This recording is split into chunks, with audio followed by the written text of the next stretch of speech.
हरे कृष्णा मित्रों, पहले अध्याय में हमने दोनों सेनाओं के महारथियों के बारे में जाना और हमने ये जाना कि जो उन्होंने शंख बजाए थे उनकी ध्वनि क्या थी, उनके शंखों का नाम क्या था। फिर हमने ये भी पढ़ा कि अर्जुन ने श्री कृष्ण से बोला था कि मेरे रथ को बीच में रखो। फिर जब उन्होंने महारथियों को देखा और अपने रिश्तेदारों को देखा और उनसे अपना नाता जाना और उन्होंने ये परिणाम निकाला कि मुझे युद्ध नहीं करना, तो उसके बाद उनका उस अध्याय में श्री कृष्ण ने पहले उकसाया था। पहले तो वो तैयार थे, अर्जुन तैयार थे युद्ध करने के लिए, लेकिन श्री कृष्ण ने उनको उकसाया था क्योंकि वो चाहते थे गीता का उपदेश देना सारे जन को। ठीक है, फिर वो उनको उकसाते हैं कि अर्जुन तुम जहाँ खड़े हो वहाँ पे एक तरफ तुम्हारे सगे संबंधी हैं, सारे सगे संबंधी हैं, लेकिन एक तरफ तुम्हारे पक्ष में जो हैं वो तुम्हारे पुत्र पौत्र हैं, और दूसरी साइड जो आपके गुरुजन, आपके चचेरे और ये सारे आपके ही कुल के लोग हैं। तो उसके बाद अर्जुन को एक विषाद हो जाता है, वो ये डिसाइड करते हैं कि मुझे युद्ध नहीं करना उनको। तो उसी के बारे में फर्स्ट अध्याय में सब कुछ बताया गया है। अब मैं आपको दूसरा अध्याय पढ़ाती हूँ। ठीक है, इसमें क्या है, आपको जैसे पता है कि संजय ने धृतराष्ट्र को बताया था युद्ध के बारे में, और ये जो वार्तालाप हुई थी वो युद्ध जब 10 दिन का युद्ध हो गया था उसके बाद से स्टार्ट की थी उन्होंने कि क्या क्या कैसे कैसे हुआ। ठीक है, अब मैं दूसरा अध्याय आपके सामने प्रस्तुत कर रही हूँ। हरे कृष्णा। संजय उवाच तम तथा कृपयाविष्टं श्रुपुणाकुलेच्छं विषीदन्तमिदं वाक्यमुवाच मधुसूदनः। संजय बोले, उस प्रकार करुणा से व्याप्त और आंसुओं से पूर्ण तथा व्याकुल नेत्रों वाले शोक युक्त उस अर्जुन के प्रति भगवान मधुसूदन ने यह वचन कहा।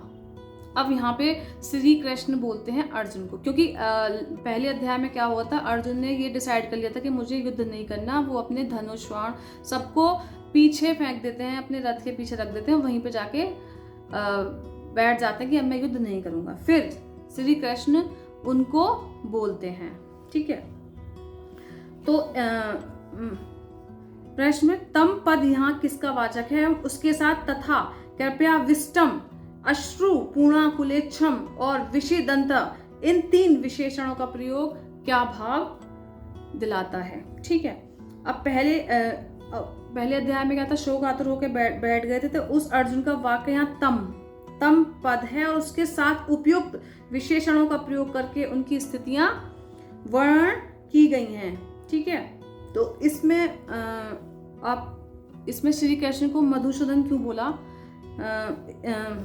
मधुसूदन संजय ने क्यों बोला।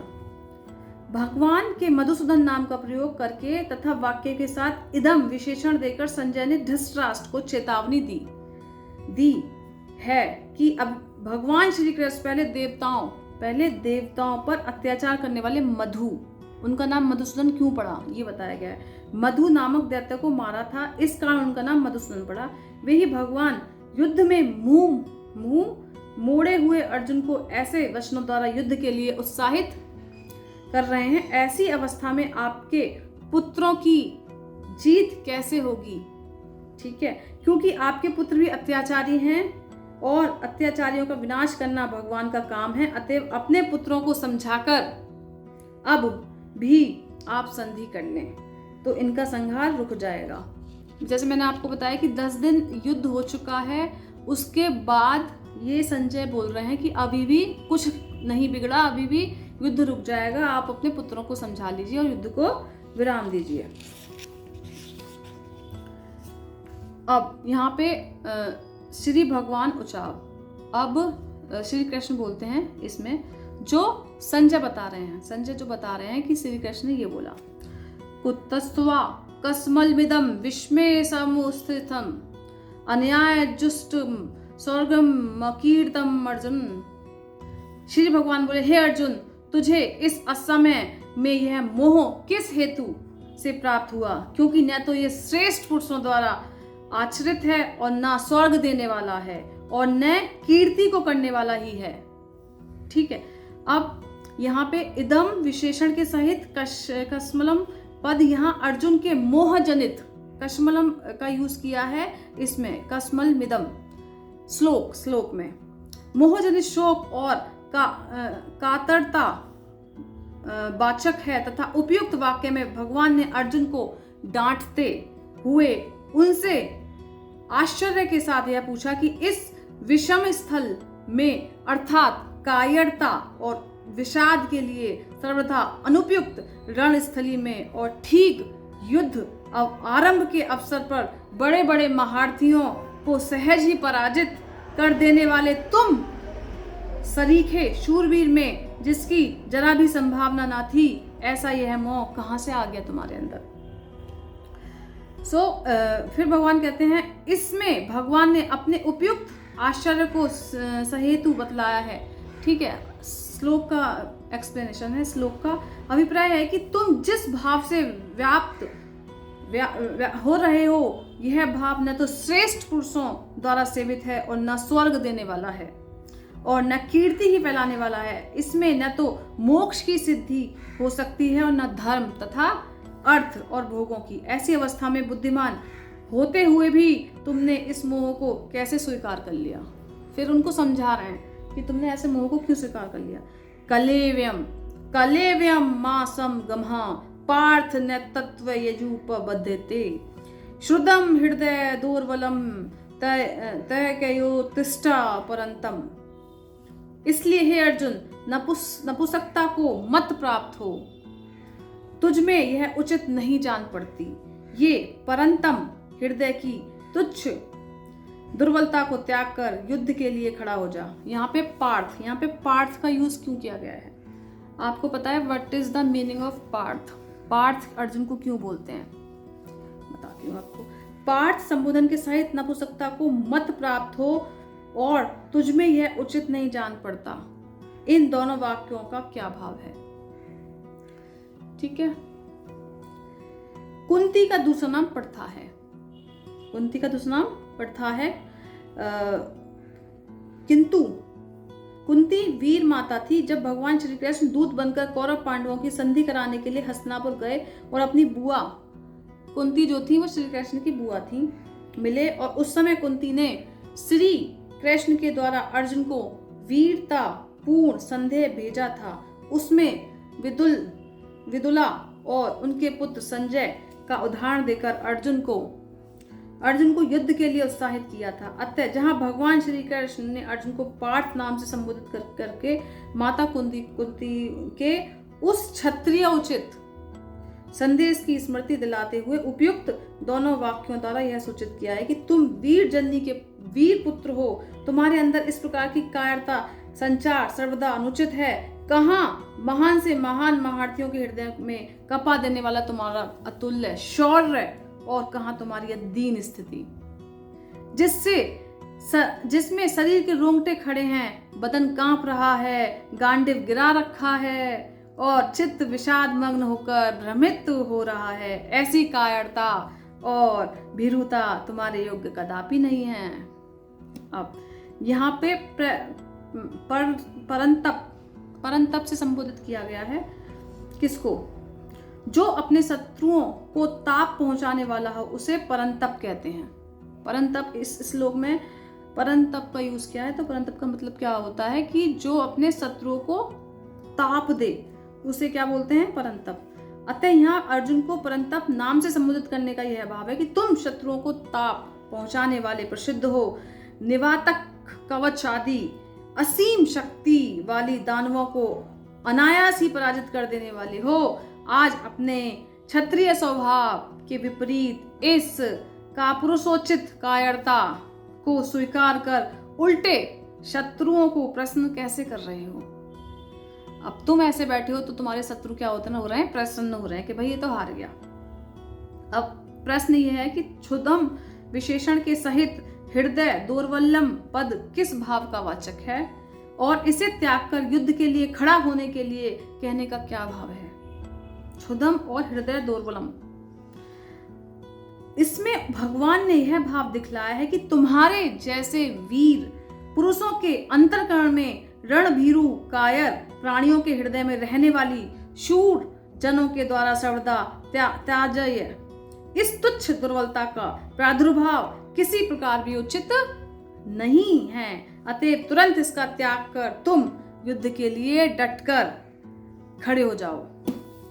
अब जो अगला श्लोक है उसका संबंध है भगवान के इस प्रकार कहने पर गुरुजनों के साथ किए जाने वाले युद्ध को अनुचित सिद्ध करते हुए 2 श्लोकों में अर्जुन अपना निश्चय प्रकट करते हैं। अर्जुन उवाचा कथम भीष्मः संघ्ने द्रोणो न मधुसूदन इषुभि प्रतियोत शमामि पूजार्हा वरि सुदन। अर्जुन बोले, हे मधुसूदन, मैं रणभूमि में किस प्रकार बाणों से भीष्म पितामह और द्रोणाचार्य के विरुद्ध लड़ूंगा, क्योंकि हे अरिसुदन वे दोनों ही पूजनीय हैं।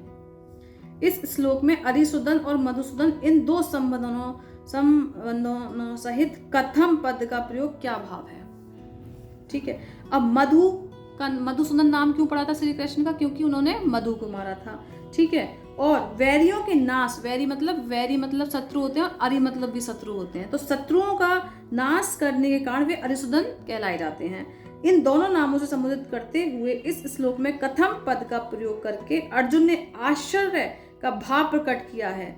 अभिप्राय है कि आप मुझे जिन भीष्म द्रोणाचार्य के साथ युद्ध करने के लिए प्रोत्साहन दे रहे हो वे न तो दैत्य हैं, चलो ठीक है तुमने तो मारा था मधुसूदन, तुमने दैत्य को मारा था, ठीक है, लेकिन ये ना तो दैत्य हैं और न ही मेरे शत्रु हैं, वरम वे तो मेरे पूजनीय गुरुजन हैं।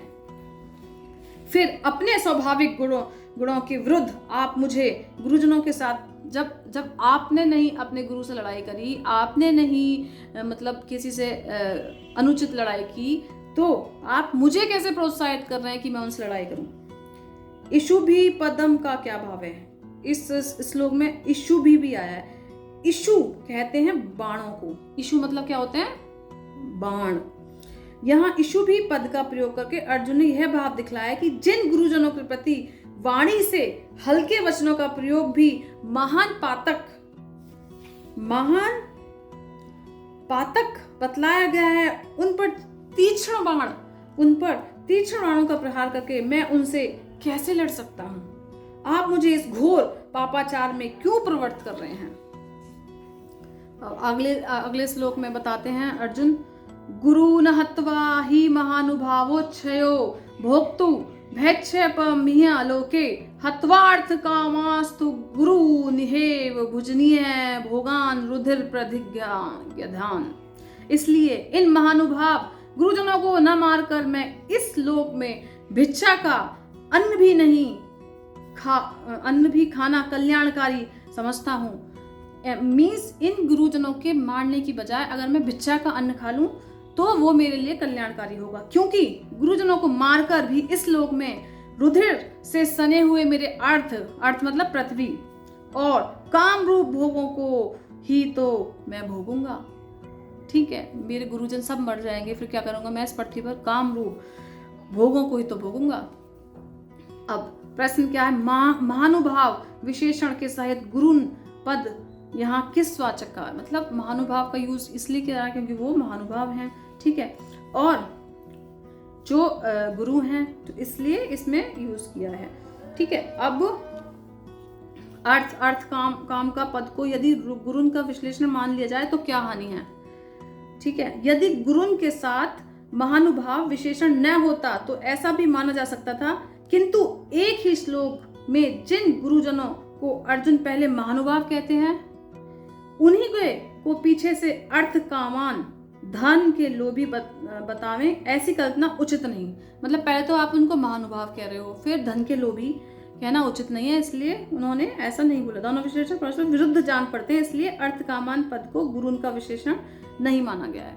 ठीक है, अब अगला श्लोक है, इस प्रकार अपना निश्चय प्रकट कर देने पर भी जब अर्जुन को संतोष नहीं हुआ और अपने निश्चय में शंका उत्पन्न हो गई तो फिर वे कहने लगे। ठीक है, न चेत दुइम्ब कतरन्नो गरियो यथुआ जेम यदि वानो जयोषु याने भत्वा न जिजी विषामस्ते अवस्थिता प्रमुख धट राष्ट्र। हम यह भी नहीं जानते कि हमारे लिए युद्ध करना और ना करना इन दोनों में से कौन सा श्रेष्ठ है, अथवा यह भी नहीं जानते कि उन्हें हम जीतेंगे या हमको वो जीतेंगे, और जिनको मारकर हम जीना भी नहीं चाहते वे ही हमारे आत्मीय धृतराष्ट्र के पुत्र हमारे मुकाबले में खड़े हैं। हमारे लिए युद्ध करना या ना करना इसमें कौन सा श्रेष्ठ है, यह हम नहीं जानते। इस वाक्य का क्या अर्थ है? इस वाक्य का ये अर्थ है कि वो जानते नहीं है कि कौन जीतेगा, फिर भी हम लड़ रहे हैं। हम ठीक है, अब इसको क्या है, हम जीतेंगे और हमको वे जीतेंगे। इस वाक्य का क्या भाव है? इस वाक्य में अर्जुन यह भाव दिखला रहे हैं कि यदि एक पक्ष में हम यही मान लें कि युद्ध करना ही श्रेष्ठ है, तो फिर इस बात का भी पता नहीं कि जीत हमारी होगी या उनकी। ठीक है, जिनको मारकर हम जीना भी नहीं चाहते वे हमारे आत्मीय धृतराष्ट्र पुत्र मुकाबले खड़े हैं। इस वाक्य का क्या भाव है? इस वाक्य में अर्जुन यह बता रहे हैं कि यदि हम यह भी मान लें कि जीत हमारी ही होगी, तो भी युद्ध करना श्रेष्ठ नहीं है, श्रेष्ठ नहीं मालूम होता, क्योंकि जिनको मारकर हम जीना भी नहीं चाहते वे ही दुर्योधन आदि हमारे भाई मरने के लिए हमारे सामने खड़े हैं। अतएव यदि हमारी जीत भी हुई तो इनको मारकर भी हमें क्या प्रसन्नता होगी। अब अगला श्लोक है, इस प्रकार कर्तव्य का निर्णय करने में अपनी असमर्थता प्रकट करने के बाद जब अर्जुन भगवान की शरण ग्रहण करके अपना निश्चय कर्तव्य बतलाने के लिए उनसे प्रार्थना करते हैं। कार्पण्य दोषोपहत स्वाहा पृच्छामि तवाम धर्म सम्मूढ़चेतः यच्छेदस्यानिश्चितः ब्रूहि तन्मे शिष्य हस्ते हम शाधि माम त्वा प्रपन्नम। इसलिए कायरतापूर्ण दोष से अपहत हुए स्वभाव वाला तथा धर्म के विषय में मोहित चित्त हुआ मैं आपसे पूछता हूं कि जो साधन निश्चित कल्याणकारक हो वह मेरे लिए कहिए, क्योंकि मैं आपका शिष्य हूं, इसलिए आपकी शरण हुए मुझको शिक्षा दीजिए। उनसे प्रार्थना करते हैं। ठीक है, तो शिष्य तो वो इसलिए हैं क्योंकि वो भी जानते हैं कि वो भगवान हैं। ठीक है, वो सारथी भी हैं,